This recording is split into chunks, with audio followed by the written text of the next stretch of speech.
Hey, Oddsbreaker. I'm Frank Trigg. Today we get to talk once again to Nathan Corey, 13-4, getting ready to take on Matt Riddle, 7-3 in Bellator on November 22nd, out there in Bethlehem, Pennsylvania, back on the Big East Coast. Yeah, Nathan, how you doing, bud? I'm good, man. That's some good news right there, right? Talking about fighting Riddle. Yeah. Man, finally get a good opportunity on national television, for Spike and Bellator and get into the $100,000 tournament. Yeah. Fortunately, I was contacted recently, and it looks like there may be the bout may be canceled. Oh, why is Uh, that? I really don't know any Oh, so it's information. not on your end. It's not an injury. It's not a No, it's something not an you. Okay. injury.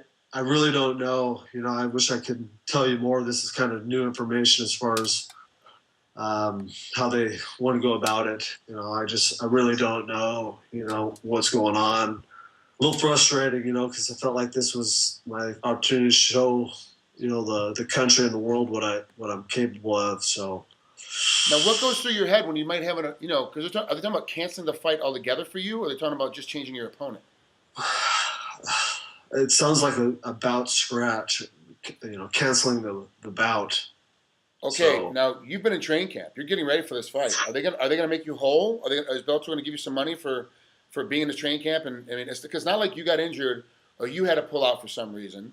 That have a at least great not that I point. know of. I mean, so it's like they should give you a little bit of money or something because when you fight, the only time you get paid is when you compete, not when you're training. So if you're not competing, you're not getting paid. Yeah, a great point. Way to look out for the fighter. I hope something can be I can be compensated for maybe my efforts. Right now just kind of I don't know. It's like really getting punched in the gut is what it feels like. Except the pain's not going away. It's just like this was my chance. So I'm told that I'll be in the tournament. And I'll Okay. get to fight for $100,000. And more importantly, when I win that tournament, I get to fight for a belt. And that's why we scrap. And that's what I want. That's why I wanted this fight is the opportunity to fight in the tournament and fight for the belt. So as long as that happens, I'll be a happy man. I want that opportunity to fight in the tournament. So what happens now if let's say it's they don't tell you for 2 days that they're not sure what they're going to do. And say it's 48 hours.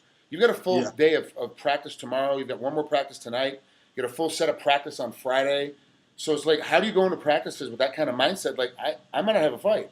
Well, I've known a little bit. I've known for a little bit too. And that's another thing is I don't want to say how long, but yeah, man. So good point, dude. You go into practice and motivation is that carrot at the end of right in front of you, and there's no carrot, and that doesn't matter. I practice, I train anyways. There's never an issue there. I love to practice. I like, getting down and getting better with my teammates. But yeah, this is completely different. Like, how do you go into sparring? I can go into sparring and I'll give it my all, but when there's an incentive, you get in there and you get that spirit of, sparring and getting the most out of it. And right now I'm kind of, I just feel lost, man. It just, whatever. I mean, if I still somehow worked out, I'm a gamer and I'm a fighter. I'll always be down, but, I'll be. I get my name called, I'll show up. You know what I'm saying? But yeah, there's been less intensity in the room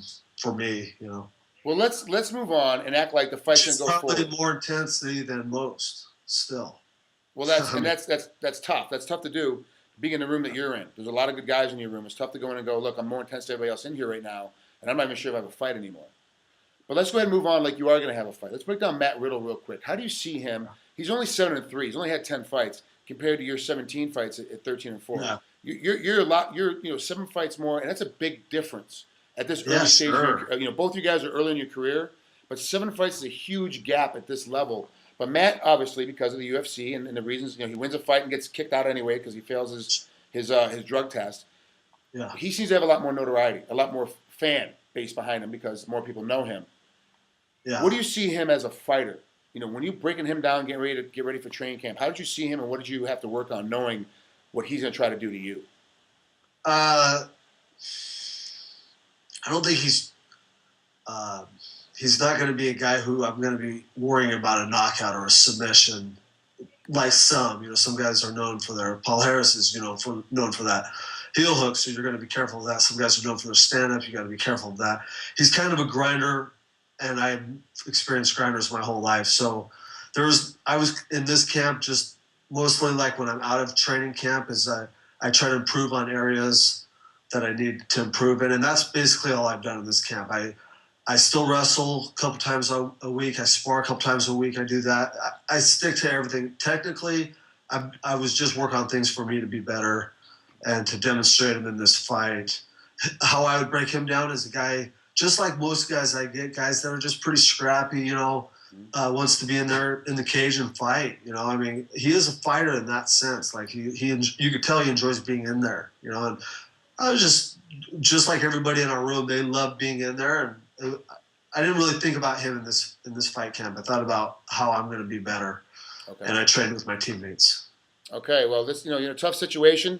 I'm gonna touch base with you here in a couple more days to kind of find out what goes on. I want to know how this thing works out. Thanks for taking a couple of minutes with us here at MMA Oddsbreaker.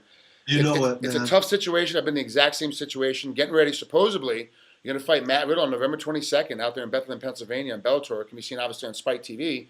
But as of right now, this moment, you're not sure if the fight's gonna be scratched and you won't fight at all, or somehow they find a way to get Matt in there and you get to continue forward. Yeah, I don't know. So yeah, that's where I'm at, man. So I'm gonna go in. Tomorrow I have sparring. I'm gonna train, and I'll be ready to go. My name gets called. That's just how we do things, us wrestlers / MMA guys. Yeah. Thanks, Nathan. Ladies and gentlemen, that's Nathan Coy. We'll talk to you soon, Nate. Appreciate it, buddy.